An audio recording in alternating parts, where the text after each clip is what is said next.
성경 말씀 요한계시록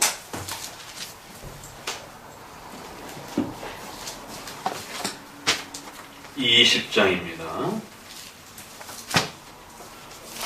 11절부터 15절까지 제가 공독하도록 하겠습니다. 요한계시록 20장 11절부터입니다.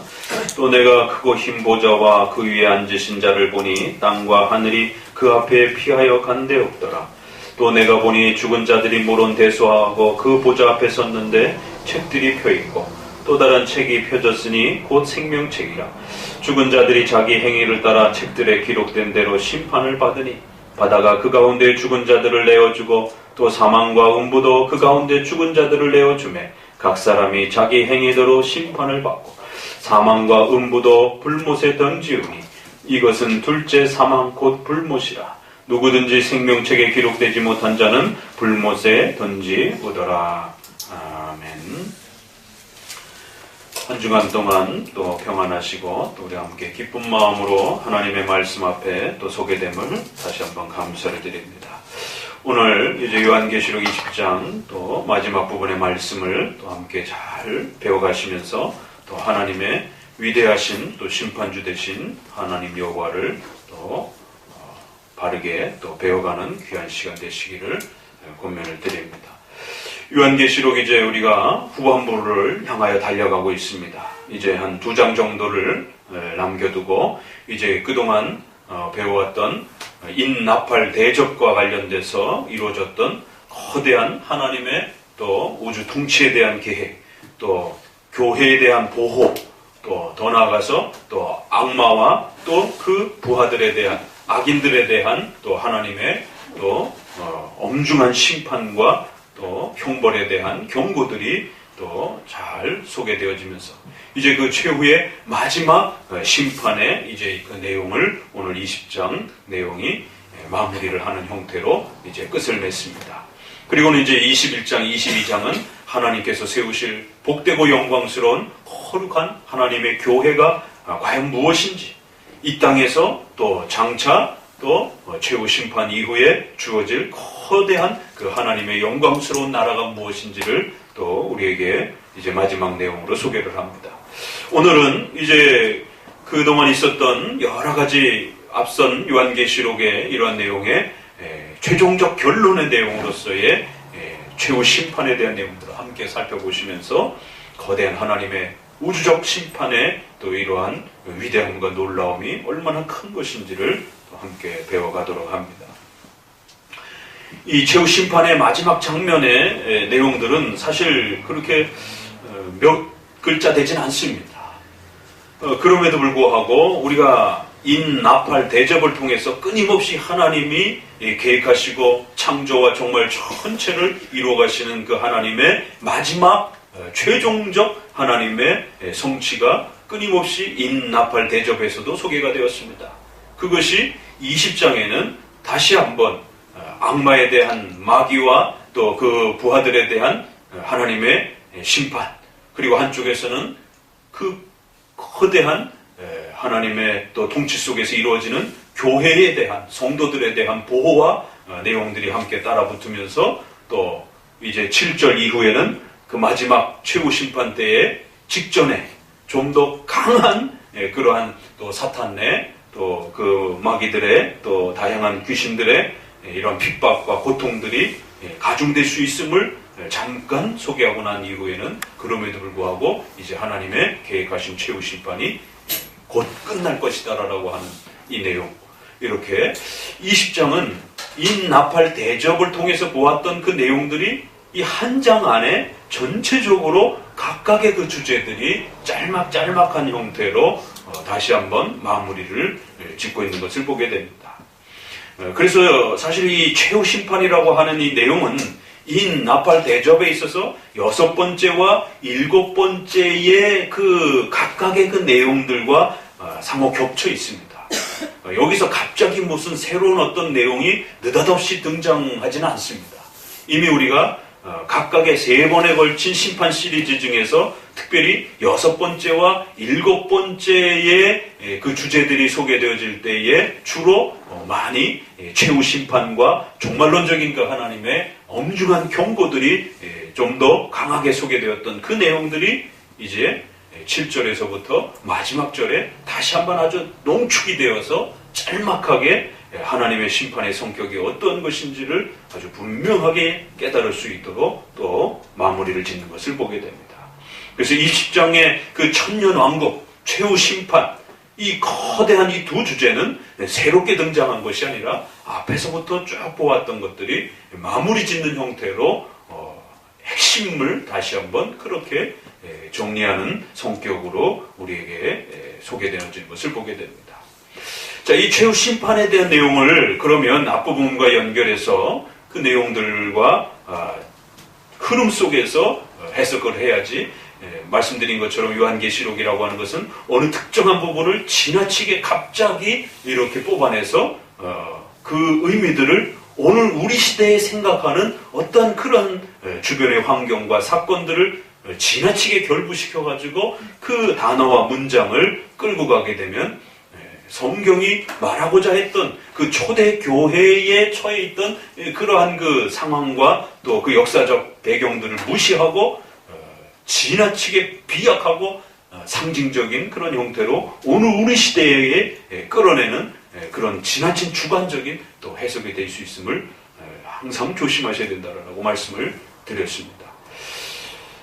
특별히 세대주의를 통해서 한국교회 안에는 그런 식의 인위적으로 어느 특정한 어떤 단어와 주제와 사건들을 오늘 우리 시대에 일어난 어떤 특정한 사건에다가 지나치게 이렇게 문자적으로 또 적용을 해서 무리를 일으키고 그리고는 그런 특정한 사건들이 이제 최후 심판의 마지막 그런 어떤 사인인 것처럼 그렇게 성도들을 두렵게 만들고 또 협박하고 또 성도들로 하여금 돈을 또 성도들의 돈을 뜯어내는 이러한 참으로 나쁜 일에 악용하는 그러한 방식으로 사용되어져 왔던 것입니다. 그래서 주변 국가라든가 중국이라든가 소련이라든가 또 일본이 또 큰 지진 피해를 입었을 때 예전에 쓰나미가 일본을 덮치기도 하고 동남아시아도 덮치기도 했지만 일본의 그러한 큰 지진들이 이렇게 일어날 때마다 물론 그것이 하나님의 책망과 징계의 성격이 있을 수 있습니다. 왜냐하면 자연재해라고 하는 것은 결국 인간의 죄 때문에 이러한 자연의 질서들이 인간을 고통스럽게 하고 또 그 재해 앞에 인간이 죽어나가는 이 생명을 잃게 되는 이 모든 것들은 창세기에서 소개되어지는 인간의 그 죄 때문에 오는 그 재앙의 열매들인 것입니다. 그러나 특별히 일본이 뭔가 더 심각하게 죄를 저질러서 그 자연재해가 일본에게만 해당이 되는 것처럼 이렇게 해석하면 안 된다는 것입니다. 그러면 우리는 뭐 의로 와가지고 그런 자연재해가 없습니까? 우리도 그런 자연재해가 아닌 또 다른 방식으로 자연재해들이 얼마든지 있을 수 있는 것이. 그런데 쓰나미가 덮쳤을 때 마치 그것이 일본이 곧 멸망 직전에 있는 것처럼 또 그것이 한국 사람들의 정서 속에서 일본과 또 이렇게 맞물려 있는 이러한 식민지 속에서 그 역사 속에서의 아픔을 또 그대로 이용을 해가지고 또 정치적으로 또 그것을 사람들에게 또 흥분시키는 그러한 주제로서 그렇게 또 끌어내기도 하고, 그러니까 잘못 거기에 마음을 빼앗기게 되면 정치가들은 항상 백성들의 마음을 선동해서 자신들의 정치적인 권력과 힘을 또 확보를 하려고 합니다. 그렇기 때문에 백성들은 항상 시민의식으로서 깨워서 정치 지도자들이 자칫 잘못 백성들을 그렇게 선동하거나 또 자신들의 정치 권력에 이용하지 못하도록 항상 제3자의 관점에서 중도적 관점에서 진보나 보수나 그 어느 쪽에 지나치게 여러분의 정치적인 그런 마음을 빼앗기지 마시고 덜 중립적인 위치에서 양쪽 모두를 책망하고 또 양쪽 모두를 격려할 수도 있고 또 그래야 하여 백성들의 시민과 백성들의 또 시민의 재산과 건강을 생명을 지킬 수 있다라면 어느 쪽이든지 손을 들어줄 수 있고 또 어느 쪽이든지 또 경고하고 책망할 수 있는 그러한 균형 잡힌 시민의식이 필요한 것이. 그렇지 않으면 반드시 시민들은 독재의 이러한 권력 앞에 그것이 진보든 보수든 어느 형태의 권력이라도 시민들의 생명에 위해를 가하는 이러한 역사를 우리는 잊어서는 안 되는 것입니다. 그러한 국가 정치에 있어서도 이러한 균형이 필요한 것처럼 역시 종말을 살아가는 성도들에게 있어서 이 종말에 대한 올바른 균형 잡힌 현실과 또 미래적 종말에 대한 균형 잡힌 이러한 종말관이 또 성도들에게 있어서는 아주 중요하다는 것입니다. 그래서 특정한 그러한 단체를 통해서 지나치게 시한부 종말론적인 또 미래적인 그런 종말론에 성도들의 마음을 빼앗기게 한다든가 또 아니면 오늘날은 기복주의, 그래서 이 땅에서 어떻게 하면 잘 먹고 잘 살면서 이 땅에서 어떻게 하면 하나님의 복을 차지하고 유지할 것인가. 그래서 그 이 땅에서의 복이 물질의 복을 넘어서 더 나아가서는 사회복지와 결국 정치적인 그러한 파라다이스를 구축하는 그러한 목적이 마치 천국의 최후의 목적인 것처럼, 그래야 시시때 때마다 정치복음이라고 하는 사회복음이라고 하는 소위 말해서 이러한 잘못된 또 형태의 신학들이 한국에도 또 전 세계에도 그렇게 또 백성들에게 엄청난 피해를 입혔던 것입니다. 그래서 그것이 때로는 한때는 흑인 신학, 여성 신학, 또 갖가지 신학을 붙여가지고 최근에는 환경 신학, 생태 신학, 생명 신학 이래가지고는 여성으로서 있는 것이, 흑인으로서 있는 것이, 또 독재 사회 속에서 백성으로 있는 것이 민중신학, 그래서는 또 백성으로 있는 것이 그것이 지옥인 것처럼 결국 그 모든 권리를 되찾는 것이 폭력과 혁명을 통해서라도 결국 시민운동을 통해서라도 그 권리를 되찾아오는 것이 마치 천국인 것이죠. 결국 물질적인 그런 기복주의는 정치 사회적인 그런 기복주의로도 펼쳐나갈 수 있다는 것입니다. 그래야 종교 지도자는 정치 지도자들과 연합하여 끊임없이 백성들의 마음들을 선동하고 백성들을 결국 그 거대한 정치 세력에 이용되어지고 또 교회 권력과 이 교회의 기독교적인 종교 권력 앞에 백성들이 피해를 받게 하는 수많은 역사적인 이 과오들을 명심하셔야 되는 것입니다. 히틀러의 제2차 세계대전 때도 또 일본이 했던 그런 여러 가지 모습들에서도 십자군 전쟁의 이러한 역사 속에서도 정치 권력과 교회 권력은 항상 맞물려서 결국 시민과 성도들을 수탈하고 또 피해를 입히는데 엄청난 고통을 주었던 사실을 명심하셔야 되는 것입니다. 신앙적인 종말론의 입장에서도 이렇게 올바른 성도로서 현재와 미래 전체를 균형감 있게 그렇게 붙잡고 하나님 앞에서 올바르게 살아갈 수 있는 이러한 통찰력 있는 균형 감각이 아주 중요한 것입니다.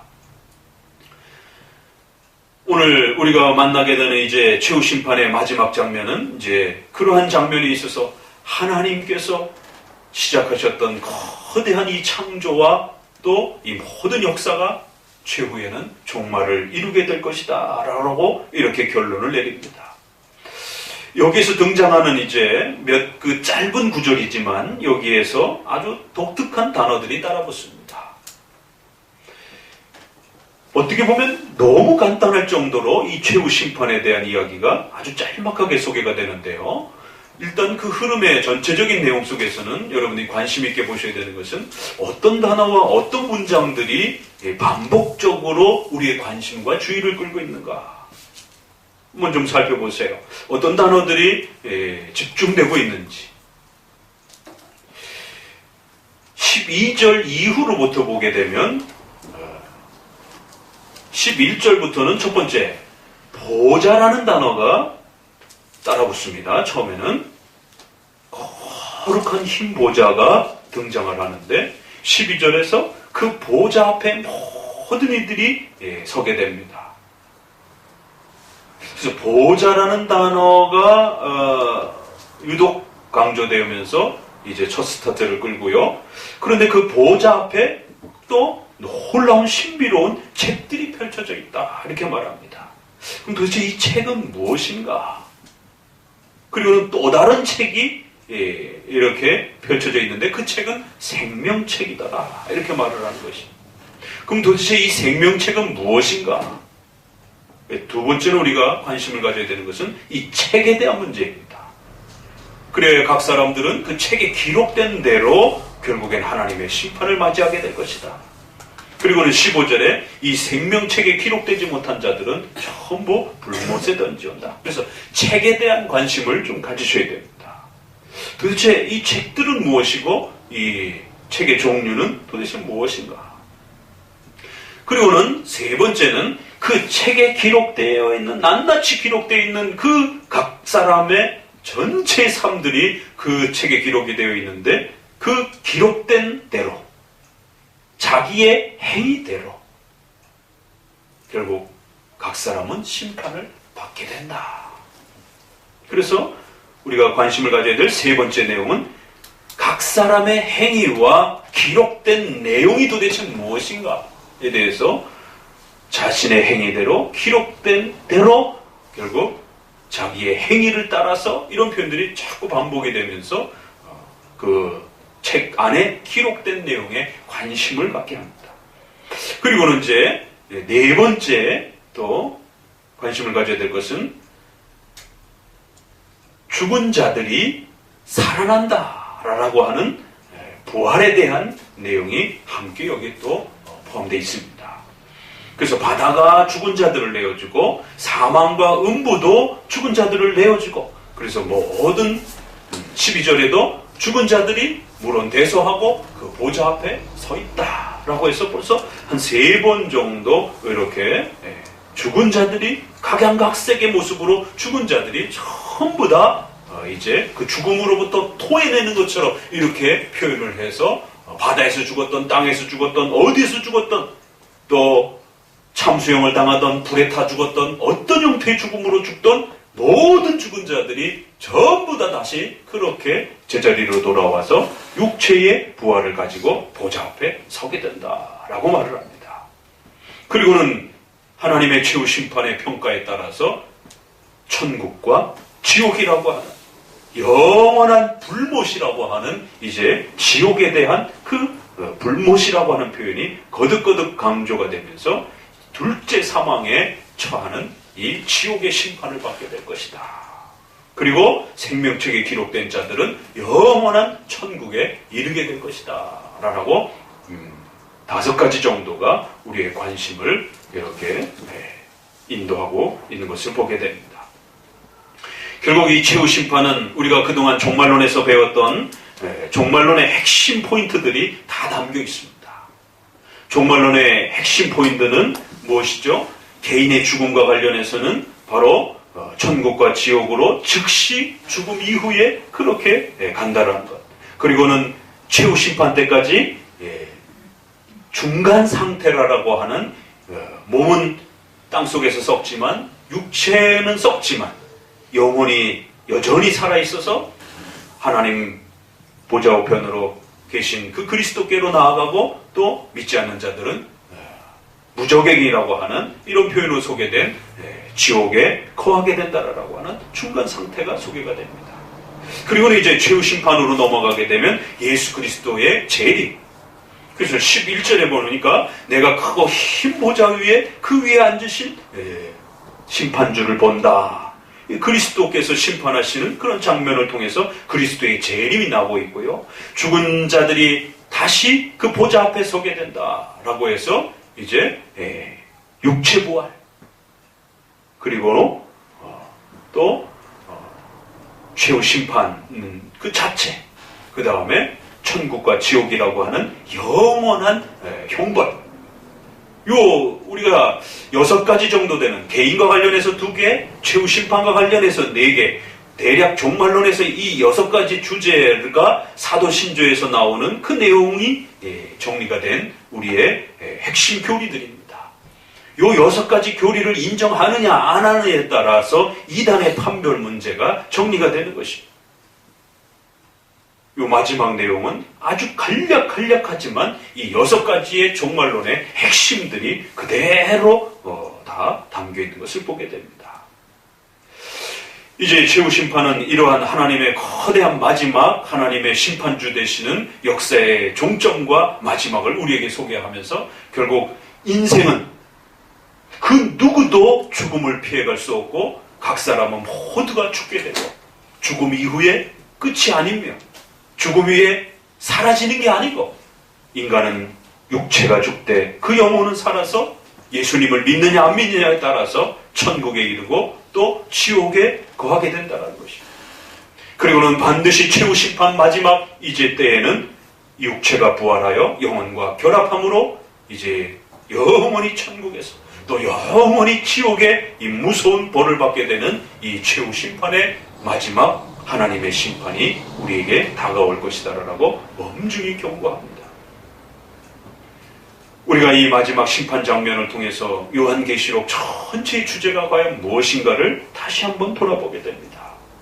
결국 우리 인생의 개인의 삶 전체가 하나님의 뜻에 의해서 창조되었고 또 그리고는 이제 죽음을 맞이하며 또 최후 심판을 기다리고 있다라고 하는 결국 하나님이 우리 인생의 주인이시고 온 우주 만물의 역사의 심판주요 창조주요 주인이시다라고 하는 이 영광스러운 주제를 요한계시록을 통해서 우리에게 가르쳐주고 있습니다.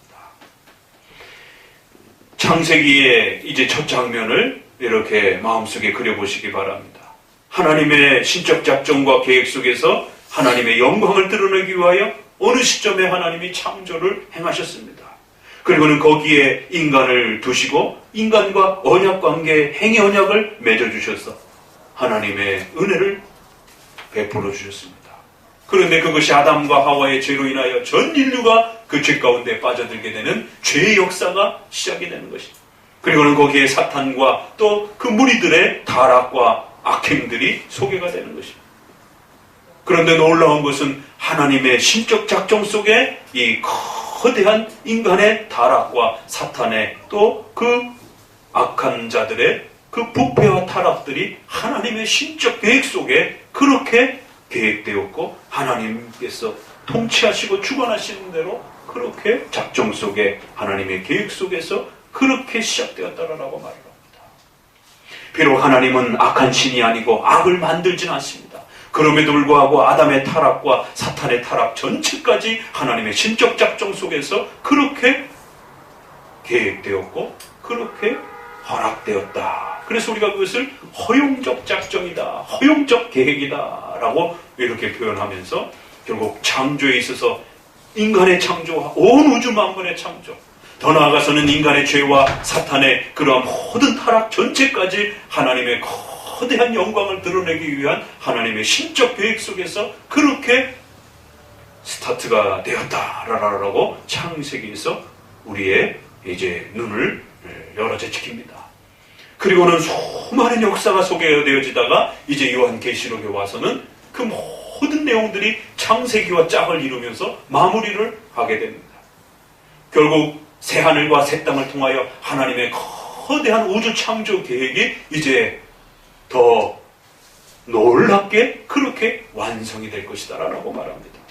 오늘 11절에 그리하여 거대한 하나님의 그리스도의 심판주 되시는 그 보좌가 이제 나타날 때에는 땅과 하늘이 그 앞에 피하여 간 데가 없더라. 그래서 이 표현을 땅과 하늘이 전부 다 소멸하고 없어진 것으로 해석하는 분들도 있고 그래야 새롭게 하늘과 땅을 21장에 창조하는 것처럼 보여지기도 하지만 그러나 우리가 앞에서 보았던 하늘과 땅의 그 변천과 변화의 과정들을 보게 되면 하나님께서 지금 있는 이 우주를 새롭게 변화시키는 새롭게 더 좋은 우주로 그렇게 변모시키는 그러한 갱신, 그러한 새로운 변화로 그렇게 또 해석하는 또 더 많은 우리 개혁교회의 또 신약학자들이 있습니다. 그래서 새로운 창조보다는 새로운 변화 형태로 이 우주 만물이 새롭게 바뀌는 것으로 또 보기도 합니다.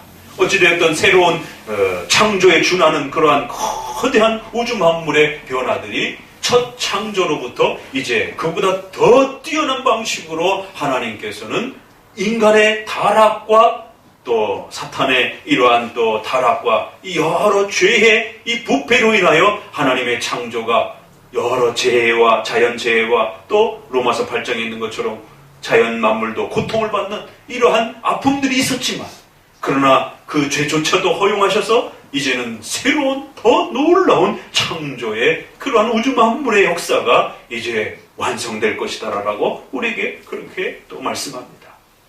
또 인간과 또 많은 그의 후손들이 결국에는 생명책에 기록된 자와 기록되지 않은 자로 구별이 될 것이다라는 것입니다. 아담 하와로 그렇게 창조되어졌고 그 많은 인류의 후손들이 하나님의 계획 속에서 그렇게 창조되었습니다. 그런데 거기에는 놀랍게 예정이라고 하는 하나님의 선택과 유기라고 하는 버림지는 그러한 백성들과 하나님 앞에 구원으로 택함을 받는 그러한 백성들이 이중으로 그렇게 예정되어 있는 이 놀라운 신비로운 하나님의 인간에 대한 창조 계획이 또 역시 그 속에는 담겨 있었다라고 말하는 것입니다. 오늘 최후 심판은 이처럼 마지막 이야기는 첫 이야기를 끌어내어서 생각해 봐야만이 이 마지막 이야기가 도대체 왜 그렇게 끝나야 되고 왜 그렇게 결론 나는 것이 결국 하나님에게도 또 우리에게도 어마어마한 하나님의 신비와 그 은혜를 또 하나님의 위대함을 또 어떻게 우리에게 가르쳐 주는지를 알 수가 있는 것입니다. 우주 만물과 관련해서는 그렇게 새로운 변화를 통해서 하나님의 거대한 계획이 있었던 것입니다. 인간과 관련해서는 아담과 하와를 창조해 놓으시고 그 아담과 하와를 통하여 인류의 후손이 번성되도록, 그런데 그냥 단순히 인류의 후손이 번성되는 것으로만 만족하지 아니하시고 하나님은 창조 전부터 예정이라고 하는 하나님의 놀라운 주권적 행위를 통해서 택함받은 백성과 버려질 백성을 하나님이 그렇게 계획하셨다는 것입니다. 결국 이 예정론은 지난 2000년 교회 역사 속에 가장 많은 공격을 받았던 교리이고 또 가장 많이 교회에서 사라질 뻔한 교리입니다. 그래서 오늘 한국교회 안에도 수많은 교회들이 있지만 이 예정론을 가르치지 않는 교회들이 수도 없이 많은 것입니다. 예정론을 가르치는 교회가 별로 없는 것입니다. 왜요? 초대교회 때부터 이 예정론은 그렇게 공격을 받았던 것입니다. 사탄은 인간을 타락하기 위하여 창세기 3장의 선악과 장면의 그 모습으로 등장하는 것처럼 사탄의 부하들이 언제 어느 시점에 타락했는지 성경은 가르치지 않습니다. 왜? 그게 중요한 게 아니라 인간의 구원의 문제가 더 중요하기 때문에 사탄과 천사의 타락에 대한 문제는 성경이 침묵하고 있어서 그저 우리가 추측하는 정도 수준에서밖에 이해할 수가 없어요. 더 관심을 가져야 되는 것은 인간의 구원 문제인 것입니다. 이처럼 아담과 하와의 이 역사 속에는 그렇게 사탄의 타락이 이미 벌써 전제된 상태에서 그 아담과 하와를 타락시키기 위해서 그렇게 다가오는 장면이 3장에 소개가 됩니다. 그러면서 거기에 타락 이후에 등장하는 인류의 수많은 죄 문제들이 등장하는 것입니다. 그 죄는 우리에게 있어서 너무나 아프고 괴로운 것입니다. 그런데 놀라운 것은 창조의 역사가 진행되어져 가면 갈수록 하나님께서 아브라함을 선택하시고 또 그 아브라함의 자녀들 가운데 야곱과 에서가 등장을 하고 쌍둥이인데도 불구하고 하나님이 형을 버리고 동생을 선택하는 선택과 버림의 역사가 서서히 드러나기 시작하는 것입니다. 그리고는 야곱의 12아들을 하나님이 선택하여 하나님의 백성으로 삼으시고 나머지 모든 그 수많은 인류들을 버렸다라고 말씀하시는 것입니다. 노아와 그의 8가족을 선택하시고 나머지들을 전부 다 버리시는 것입니다. 이 예정론은 인류 역사 속에서 가장 많은 공격을 받은 이유가 바로 여기 있는 것입니다. 특정한 백성들을 선택하고 나머지 그보다 더 많은 수많은 인류들을 버렸다라고 하는 이 하나님의 주권적 행위를 받아들일 수가 없고 이해할 수도 없고 수용할 수도 없고 깨달을 수도 없었던 것입니다. 그래서 공격적으로 이 예정론을 공격하면서 어떻게 하나님이 그럴 수 있느냐? 인간을 평등하게 대해주고 인간에게 기회를 줘서 인간이 자신의 노력과 의지를 통해서 하나님을 찾는지 안 찾는지 적어도 기회는 한번 줘봐야 되는 거 아니냐? 어떻게 기회도 주지도 않고 그렇게 인류를 버릴 수가 있느냐? 하나님은 잔혹한 하나님이고 무서운 하나님이고 폭군적인 하나님이다라고 그렇게 공격하면서 예정론을 공격하여 교회로부터 이 예정론을 가르치지 못하도록 그렇게 위협을 해왔던 것입니다. 그러나 장로교와 개혁교회는 어거스틴과 루터와 칼빈으로 이어지며 또 웨스민스터로 이어지는 이러한 또 종교개혁의 역사는 예정론을 철저히 지켜냈던 것입니다. 우리 선조들의 설교와 그 문서 속에 예정론에 대한 가르침이 여전히 잘 남아있는 것입니다. 하나님께서는 인간의 운명과 역사에 있어서 아담을 창조하시고 거기에 죄와 관련된 이러한 슬프고 아픈 역사가 동반되었지만 하나님은 놀랍게 인간의 운명과 관련하여 자신의 백성으로 선택한 백성과 버린 백성들을 그렇게 처음부터 예정하셨다라고 그렇게 소개하는 것입니다. 비록 버림받는 백성들은 거기에 분명한 인간의 타락과 죄악 때문에 자신들의 죄 때문에 벌받아 지옥에 빠질 충분한 이유가 됩니다. 라고 성경은 우리에게 말합니다. 한편으로는 하나님께서 인간이 태어나기도 전에 창조와 이 거대한 역사를 다 신적 작정 속에 계획하셨기 때문에 야곱과 에서의 역사 속에도 나타나는 것처럼 그들이 태어나기도 전에 하나님은 선택자와 버릴 자를 구별해 놓으신 것입니다. 우리 인간의 구원은 근원적으로 하나님의 주권적인 선택에 의해서 그렇게 결정이 난 것입니다. 그럼에도 불구하고 버림받은 자들은 또 역시 그들 인간 자신의 죄악 때문이라도 얼마든지 지옥에 가는데 불평할 수 없다는 것입니다. 한쪽은 좀 더 근원적인 그런 원인에서 살펴본 것이고 한쪽은 현실적으로 결과적으로 우리의 현실의 삶 속에서 하나님의 이 거대한 주권적 역사를 바라볼 때도 우리는 핑계할 수 없다는 것입니다. 왜냐하면 태어날 때부터 하나님 믿지 않는 것입니다. 하나님을 거부하면서 그렇게 살아가는 것입니다. 그런 인간의 죄된 결과의 면에서 봐서도 얼마든지 인간은 지옥에 갈 만하다는 것입니다.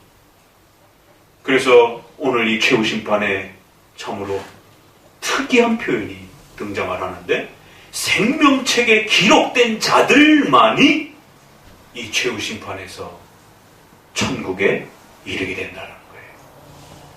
그리고 그 악한 자들은 그의 책대에 기록된 대로 그렇게 버림을 받는다는 것입니다. 그럼 이 생명책은 무엇입니까? 우리가 앞부분에서 보았던 것처럼 하나님 앞에는 어떤 책이 필요가 없는 겁니다. 하나님이 영이신 분인데 이 물질적인 이런 종이와 이러한 잉크로 기록된 문자로 기록된 그런 책이 뭐가 필요하겠습니까? 하나님은 이 글자가 만들어지기도 전에 하나님은 호우주 만물을 계획하시고 그 주권적인 계획 속에 모든 역사를 준비하시고 그렇게 이끌어 가시는 것입니다. 책이 필요 없는 것입니다. 다만 이것은 고대의 책이 이제 막 등장하던 그런 시대에 책이 귀하던 시절에 적어도 책에 기록해 놓으면 변함이 없으니까 하나님의 주권적인 계획이 변함이 없고 철두철미하고 확정적이고 결정적이라는 말을 결국 책이라는 이러한 문화적 표현을 가지고 와서 그 책에 기록해서 결코 변함이 없도록 그렇게 하나님이 정해 놓으신 것입니다. 라고 말하는 것입니다. 그리하여 이 책은 결국 하나님의 신적 작정을 대변해주는 하나의 상징적인 표현이 되기도 한 것입니다.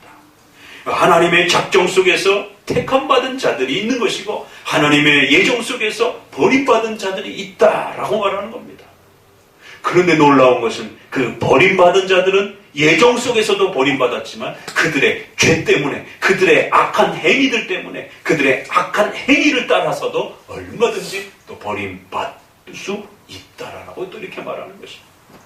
그래서 생명책에 기록된 대로라고 표현하면서도 또 여전히 그들의 행위를 따라, 그들의 악행을 따라, 그들의 자기의 행위를 따라서 얼마든지 또 지옥의 심판을 받게 된다라고 이렇게 또 소개를 하는 것입니다. 인간의 운명과 관련해서 이렇게 하나님의 심판주 되심을 이렇게 소개합니다.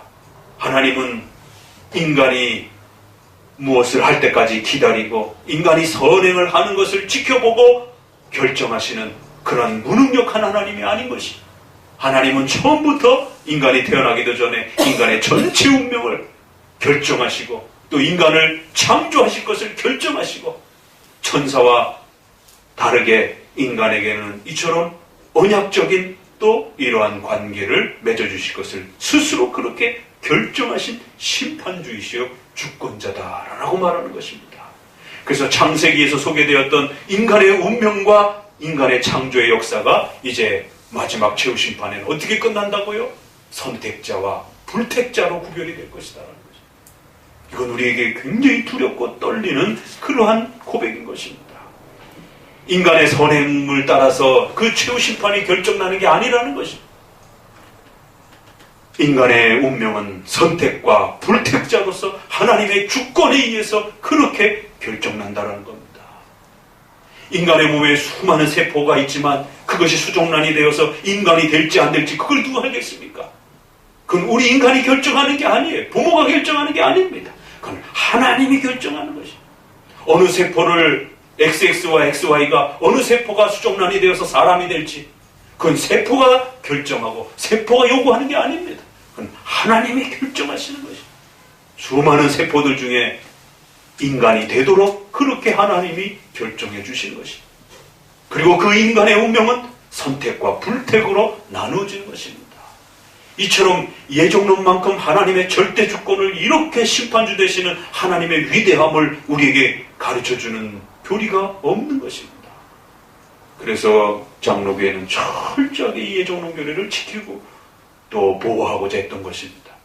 요한계시록에도 이렇게 인간의 운명과 관련해서 선택과 불택의 역사를 통하여 최후 심판이 마무리되어질 것이다 라고 결론을 맺고, 그럼에도 불구하고 악인들과 관련해서는 결코 또 불평하지 못하도록 너희들의 죄악된 그 열매 때문에라도 너희들은 지옥에 처하게 될 것이다 라고 또 엄중히 그들의 악행에 대한 책임을 또 강력하게 묻기도 하는 것입니다. 그리고는 세 번째는 이제 앞서 보았던 것처럼 타락한 천사와 또 그 무리들 전체도 역시 불못이라고 하는 이 거대하고 영원한 지옥의 이 벌에 결국에는 그들이 빠지게 될 것이다 라고 또 이 악인들에 대한 최후 심판에 하나님의 엄중함을 이렇게 또 경고합니다. 이처럼 최후 심판에서 우리가 만나게 되는 하나님은 어떤 하나님이라고요? 사랑의 하나님이 아닙니다.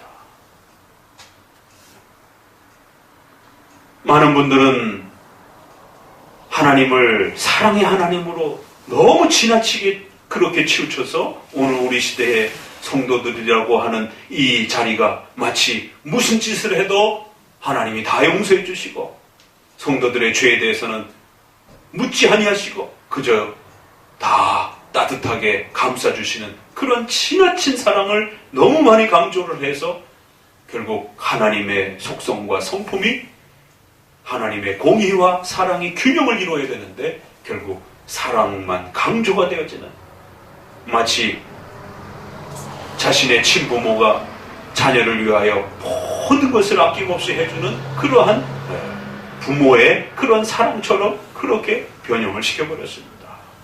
물론 사랑 중요합니다. 사랑이 필요합니다. 성경은 분명히 예수 그리스도를 통하여 십자가에 죽으시는 그런 희생적 구속의 사랑을 우리에게 가르칩니다. 그러나 십자가에서 그들의 죄를 용서하되 그냥 용서할 수 없는 선악과에서 그 행위 언약의 명령에서 이 선악과를 먹게 되면 반드시 인간은 죽는다라고 하는 하나님의 그 공의의 율법의 명령의 하나님의 법칙을 인간이 깼기 때문에 반드시 인간은 죽어야 된다라고 하는 하나님의 그 공의의 요구를 하나님은 포기하지 않는 것입니다. 왜냐하면 하나님은 자신의 말씀에 책임을 지시고 하나님의 말씀은 변함이 없는 것이기 때문에 하나님의 말씀을 하나님 스스로 지켜내시기 위하여 죄인된 인간들을 향하여 그래 너희들 이제 용서되었으니까 그냥 나와라 라고 말할 수 있음에도 불구하고 그렇게 하지 않으신 것이죠. 자기의 아들을 친히 십자가에 죽이심으로 하나님 스스로 약속하셨던 선악과를 어기게 되면 죽는다라고 하는 그 명령을 하나님 스스로 지켜내시는 것이죠. 단순히 그냥 죄를 덮는 게 아닙니다.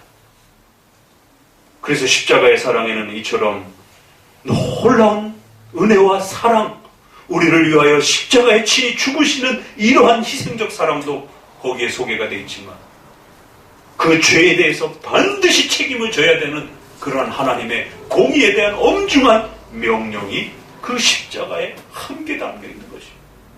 하나님의 공의가 얼마나 무서운 것인지에 대해서 또 우리에게 가르치는 겁니다. 공의는 그렇게 쉽게 우리가 잊어버릴 수 있는 그런 문제가 아니라는 거예요. 하나님의 명령과 하나님의 공의는, 하나님의 의로움은 그렇게 쉽게 우리가 모른 척하고 넘어갈 수 있는 문제가 아니라는 것입니다. 인간이 행할 수 없으니까 하나님 스스로 오셔서 십자가에 죽으심으로 그 공의를 완성하시는 것입니다. 공의와 사랑은 이렇게 맞물려 있는 것입니다. 그리하여 하나님의 위대하신 심판주 되심과 구원주 되심이 완성이 된 것입니다.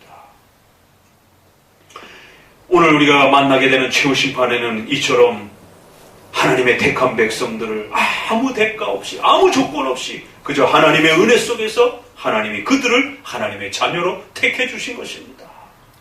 이러한 위대한 사랑도 담겨 있지만 그럼에도 불구하고 수많은 사람들을 하나님이 버리시는 것입니다. 하나님의 엄중한 심판주 되심이 얼마나 두렵고 떨리는 것인지에 대해서 기억하셔야 되는 겁니다. 오늘날은 이 사랑이 지나치게 과학대가 되어서 너무나도 만만하게 하나님을 생각하고 하나님을 쉽게 생각하고 하나님에 대해서 가볍게 생각하는 오늘 우리 시대에 이러한 하나님에 대한 신인식이 너무나도 형편없는, 한 나라의 대통령조차도 오늘 지난 주간에 트럼프 대통령이 한국에 오면서 2만 명이 넘는 수만 명의 경찰 병력과 이런 국가의 공권력이 동원돼서 그 위험들을 미리 방지하고 최고의 또 격식을 갖춰서 남의 그 대통령을 맞이하고 또 존경하는 그러한 표를 보하는 것을 우리가 또 뉴스를 통해서 연일 보게 됩니다. 한 나라의 대통령조차도 이렇게 극진히 대접을 받으면서 그 존경과 그 직임에 대한 그 높임을 받는데 하물며 전 우주 만물의 왕이신 하나님을 어떻게 그렇게 쉽게 생각하고 가볍게 생각하는지, 오늘 우리 시대의 이 신인식, 하나님에 대한 신인식, 하나님에 대한 이 신적인 이 깨달음이 너무 형편없고 그 수준이 낮은 것을 보게 됩니다. 하나님은 그렇게 가벼이 여길 수 있는 분이 아니신 것입니다. 창조로부터 인간의 전 운명을 종말에 이르기까지 선택과 불택이라고 하는 이러한 주권적 역사를 통해서 스스로 결정하실 수 있는, 아무도 그 하나님의 주권적 결정에 불평과 원망을 쏟아낼 수 없는 것입니다. 적어도 하나님은 온 우주 만물의 인간의 운명의 주인이시여 심판주다라고 말하는 것입니다. 우리의 생명을 창조할 수도 있고 거둬가실 수도 있는 것입니다. 하나님은 무서운 분입니다. 두려운 분인 것입니다. 그리고는 하나님 앞에 범죄한 그 자들을, 마귀와 또 그 악한 무리들을 반드시 심판하고 벌하시는 것입니다. 둘째 사망이라고 하는 불못에 이제 더 이상 기회가 없는 영원한 벌로서 그렇게 그들을 형벌할 것이다 라고 마지막 심판에 대한 경고가 또 따라붙는 것입니다. 그래요, 어떤 자들은 이제 이 영원한 천국과 지옥이라고 하는 영원한 지옥의 이 벌이라고 하는 부분이 너무 폭력적이고 하나님을 너무 폭군처럼 그렇게 또 보여지게 한다라고 해서 예정론을 빼앗았던 것처럼 이 영원한 형벌 교리를 또 없애버립니다. 그래서 일정한 부분만 형벌을 받다가 다시 그들이 모두 하나님 앞으로 돌아오게 된다. 그래서 이레니우스, 초대교회 때도 이레니우스도 만물 전체가 다 회복이 되어서 우주 만물뿐만 아니라 이제 인간들 전체도 더 나아가서 마귀까지도 구원받는다라고 하는 이러한 형태로 가르침을 소개했다가 오리겐에게 가서는 또 그걸 더 확장해서 마귀까지 구원받는다라고 하는 이런 데로 나아가는 참으로 너무 극단적으로 나아가는 또 그런 모습들을 보게 됩니다. 그래요. 우리의 선조들은 그런 부분들을 모두 정리하고 영원한 형벌과 치욕 교리를 분명히 구축했고 거기에는 사탄과 그 부하들과 또 그들을 쫓았던 수많은 그 악인들 모두가 이제는 거기로부터 나올 수 없고 거기로부터 어떤 이제 기회도 갖지 못하는 영원한 치욕의 형벌이라고 하는 이 교리를 종말론의 확정적 교리로서 그렇게 구축을 한 것입니다. 그리고 생명책에 기록된 자들은 영원한 복으로 이제 더 이상 빼앗기지도 않고 더 이상 위협받지도 않고 더 이상 공격당하지도 않는 성도들의 영원한 견고한 친과 성곽이다라고 앞에서 표현한 것처럼 그렇게 하나님 앞에서 또 보호받는 그러한 천국으로 소개가 되어집니다. 오늘 이제 이렇게 몇몇 중요한 교리의 가르침들을 이제 우리가 마지막으로 살펴보면서 종말론의 최후 심판이라고 하는 것이 얼마나 두렵고 무서운 것인지, 그것은 단순한 이제 역사의 그러한 종말이 아니라 창조로부터 하나님의 신적 작정과 계획 속에서 이제 최후 심판이라고 하는 종말의 끝을 전체를 하나님의 신적 계획 속에서 이루어가시는 하나님의 주권적인 역사요, 심판주로서 우주의 주인으로서 우리의 인간의 생명의 주권자로서 또 전체의 악에 대한 또 형벌하시는 그런 무섭고 두려운 심판주로서 그렇게 이 최후 심판을 완성하시는 절대자이신 하나님으로 소개가 되는 것입니다. 그래야 우리 사도신조는 이 고백을 한마디로 전능하신 하나님 이렇게 고백한 겁니다. 우리 교회 사도신조를 최대한 천천히 하려고 저도 좀 애를 씁니다. 잘 보조를 맞춰서 천천히 하세요. 한 문장 한 문장을 소리내어서 고백할 때마다 그것이 우리 가슴에 울려 퍼지도록 되새기고 기억하고 우리가 적어도 믿는 하나님이 어떤 분인지에 대해서 잊어버리지 않도록 마음에 새기시면서 한 문장 한 문장 마음에 잘 고백하면서 그렇게 암송하시라는 것입니다. 우리의 신앙 고백이라는 겁니다. 적어도 우리가 믿는 하나님 어떤 하나님이라고요? 인본주의에서 말하는 그렇게 무능력하고 인간의 선행과 조건을 지켜봐야 되는 그러한 무능력한 하나님이 아니라 온 우주 만물과 우리의 생명 전체와 악인들 전체를 심판하시고 하나님의 주권 속에서 계획하시고 이루어가시는 전능하신 하나님, 절대자이신 하나님, 절대 주권을 갖고 계신 하나님이심을 고백하는 겁니다. 그래서 전능하신 하나님이라고 고백할 때마다 우리의 가슴이 떨려오셔야 되는 것입니다. 그래서 사도신조에서는 또 그 표현을 한 번 더 중간쯤에 그렇게 전능하신 하나님 보좌 우편에 앉아 계신다라고 한 번 더 그렇게 강조하는 것입니다. 우리의 삶의 전체 삶의 윤리적 규범의 기준이 되는 십계명의 첫 계명에 이 첫 계명처럼 이렇게 두렵고 떨리고 무섭게 하나님을 표현할 수 있을까? 나 외에는 그 어떤 신도 너에게 둬서는 안 된다. 부정문을 강력하게 구축하면서 나 외에는 하나님만이 오직 유일한 신이고 나머지는 다 가짜다라는 뜻입니다. 나 외에는 절대로 우리 인간에게 그 어떤 신도 두어서는 안 된다라고 하는 아주 강력한 그러한 고백으로서 따라붙는 것입니다. 오늘 이 최후 심판의 요한계시록 마지막 이제 내용을 마무리하면서 하나님은 심판주이심을 명심하셔야 됩니다. 그 심판주 되신 분이 우리를 구원하신 것입니다. 그래서 기독교 강요의 심판주요 구원자이신 하나님을 정확하게 이 두 축으로 알게 될 때에 하나님을 바르게 하는 것입니다. 라고 기독교 강요 첫 스타트부터 그렇게 어떤 하나님으로 우리가 하나님을 배워가야 할지를 소개하고 있는 것입니다.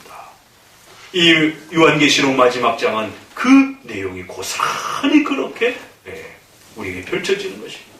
온 우주 만물과 우리의 생명 전체를 지배하시는 심판주요, 그분이 생명체계 자신의 신적 작정과 예정 속에 우리를 하나님의 자녀로 그렇게 기록해 주셔서, 그렇게 선택해 주셔서 영원한 천국으로 또 저와 여러분을 하나님의 자녀로 세우신 구원의 은혜의 또 하나님이십니다. 오늘 이렇게 심판주이시요 구원자이신 최후 심판을, 하나님의 전체의 영광을 드러내기 위한 거대한 목적 속에 이제 그 역사 전체를 마무리하실 그런 하나님을 또 잘 마음에 새기시고 그 하나님을 섬기며 살아가는 성도들 되시기를 주의 말씀으로 권면을 드립니다. 기도합니다.